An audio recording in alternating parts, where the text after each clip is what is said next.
আমেরিকার প্রেসিডেন্ট হিসেবে দ্বিতীয় মেয়াদে দায়িত্ব নেওয়ার পর থেকে একের পর এক বড় ঘোষণা দিচ্ছেন ডোনাল্ড ট্রাম্প। এর মধ্যে বুধবার ট্রাম্প যুক্তরাষ্ট্রের কৃত্রিম বুদ্ধিমত্তার একটি বৃহৎ যৌথ উদ্যোগ শুরু করার ঘোষণা দিয়েছেন। ব্রিটিশ সংবাদ মাধ্যম বিবিসি ও কাতার ভিত্তিক সংবাদ মাধ্যম আল জাজিরার প্রতিবেদনে এই তথ্য জানা যায়।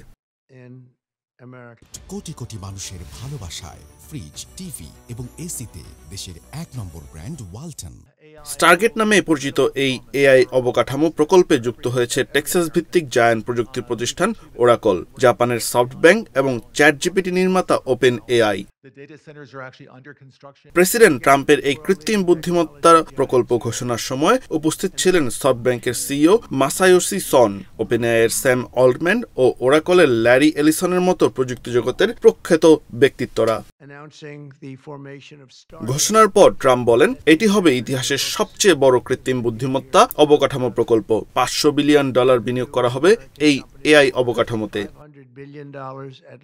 ওপেন এআইয়ের স্যাম অল্টম্যান বলেন, এটাই দীর্ঘ সময় সবচেয়ে গুরুত্বপূর্ণ প্রকল্প। ওরাকলের ল্যারি এলিসন জানান, টেক্সাসের ডেটা সেন্টার নির্মাণের কাজ চলমান, এজন্য সেখানে 10টি ভবন নির্মাণ করা হচ্ছে, যা পরে দ্বিগুণ হবে। সফটব্যাংক ও ওপেন এআই বিবৃতিতে জানায়, এই প্রকল্পে আরও যুক্ত থাকবে মাইক্রোসফট, আরম ও এনভিডিয়ার মতো প্রযুক্তি জায়ান্ট।